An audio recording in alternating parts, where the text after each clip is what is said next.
Hi friends, welcome to my channel. இன்றைக்கி அக்கா ஒருத்தவங்க கேட்டிருந்தாங்க, அன்றைக்கி கீரை கடையில் செஞ்சல அதோட ரெசிபி வீடியோ போடலையான்னு சொல்லிட்டு கேட்டிருந்தாங்க. அதுக்காக தான் இன்றைக்கி திரும்பவும் ரெசிபி வீடியோ போடலான்னு சொல்லிட்டு கீரையெல்லாம் எடுத்திருக்கேன். அதுக்கு வந்துட்டு கோவைக்கீரை எடுத்திருக்கேன், அப்புறமா முசு முசு கீரை, அப்புறமா பூசணி கொடி, கொஞ்சமாக காராமணி கிடச்சிருந்தது. அது ரொம்ப எலசாக இருந்ததுனால இந்த மாதிரி பிச்சு போட்டுக்கிட்டேன். காராமணி பயிர் கிடைச்சா கூட ஆட் பண்ணிக்கலாம், பச்சையாக இருந்ததுன்னா. ஸோ ரொம்பவுமே டேஸ்ட் நல்லாயிருக்குங்க. இதை வந்துட்டு நான் 2-3 கையிலேயே பிச்சு போட்டுக்கிட்டேன். இந்த கீரை கடையல் வந்துட்டு ரொம்ப ஈஸியாகவும் ரொம்ப ஹெல்த்தியாகவும் ஹெல்த்தியான ரெசிபியும் கூட. நம்ம பாட்டிங்கள்லாம் வீட்டில் 2-3 வெங்காயத்தை பிச்சு போட்டு ஈஸியாக குழம்பு வைப்பாங்க. அது ரொம்பவுமே டேஸ்ட் நல்லாயிருக்கும். அதே மாதிரி தான் இதுவும் ஈஸியாக பண்ணக்கூடிய ஒரு ரெசிபி. வீட்டில் ட்ரை பண்ணி பார்த்துட்டு கமெண்டில் சொல்லுங்கள்.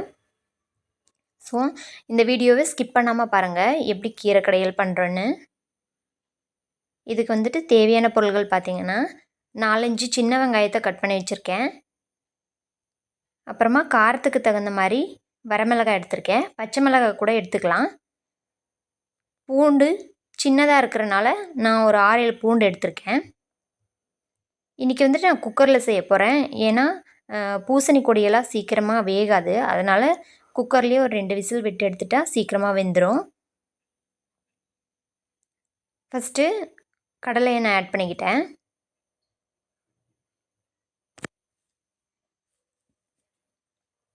எண்ணெய் காஞ்சதுன்னே கடுகு ஆட் பண்ணியாச்சு. கடுகு நல்லா பொரிஞ்சதுன்னே கட் பண்ணி வச்சுருந்த வெங்காயம், வரமிளகாய் ரெண்டையுமே ஆட் பண்ணி நல்லா ஃப்ரை பண்ணிக்கோங்க.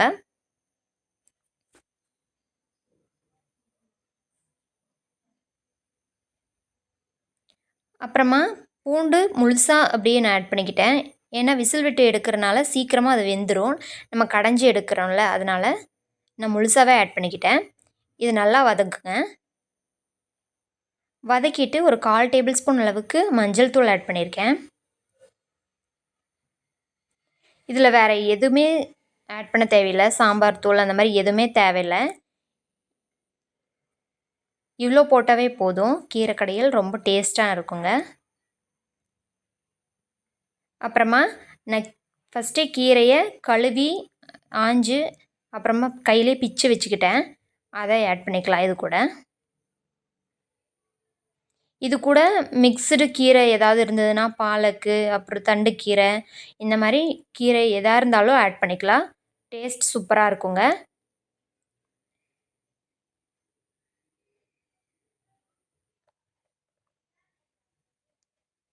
கீரையெல்லாம் ஆட் பண்ணிவிட்டு உப்பு சேர்த்துக்கிட்டேன். இது கூட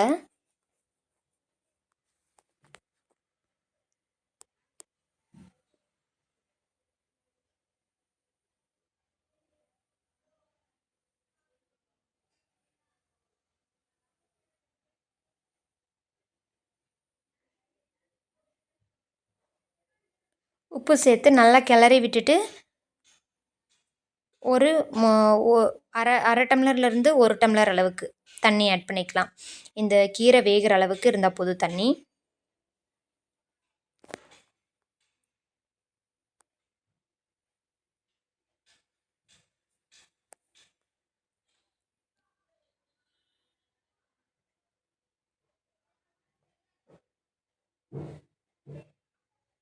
தண்ணி ஆட் பண்ணிவிட்டு குக்கரை மூடி வச்சிடலாம். இந்த கீரை கடையல் ஊர் சைடெல்லாம் களி கிண்டி கீரை கடையல் பண்ணி சாப்பிடுவாங்க. சூப்பராக இருக்குங்க டேஸ்ட்டு. இது சாப்பிட்டவங்களுக்கு தெரியும் எவ்வளோ டேஸ்ட் நல்லாயிருக்குன்னு சொல்லிட்டு. பாருங்கள், கீரை நல்லா வெந்துருச்சு. நான் ஒரு 3 விசில் விட்டு எடுத்துட்டேன்.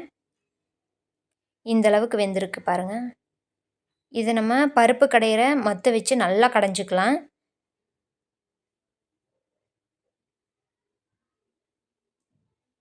இந்த தண்ணியை வந்துட்டு வடிச்சிட்டு தான் நம்ம கடையணும்.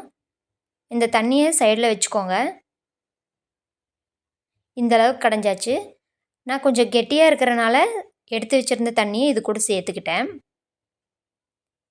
ஏன்னா நம்ம கீரை குழம்பு பொறுத்தவரை திரும்பவும் அடுப்பில் வச்சு சூடுபடுத்தக்கூடாது. தேவைப்பட்டுச்சுன்னா தண்ணியே வேணால் சூடுபடுத்தி ஆட் பண்ணிக்கலாம். இது ரெடி ஆயிடுச்சு கீரை கடையல். ரொம்பவும் டேஸ்டியான ஆரோக்கியமான கீரை கடையல் ரெடிங்க. நம்ம சேனலில் போடுற எல்லா குக்கிங் ரெசிப்பியும் ரொம்பவுமே ஈஸியாக சிம்பிளாக செய்யக்கூடியதாக தான் இருக்கும். எல்லாருமே ட்ரை பண்ணுற அளவுக்கு தான் இருக்கும். ஸோ வீடியோ பிடிச்சிருந்தா லைக் பண்ணுங்கள், ஷேர் பண்ணுங்கள், கமெண்ட் பண்ணுங்கள்.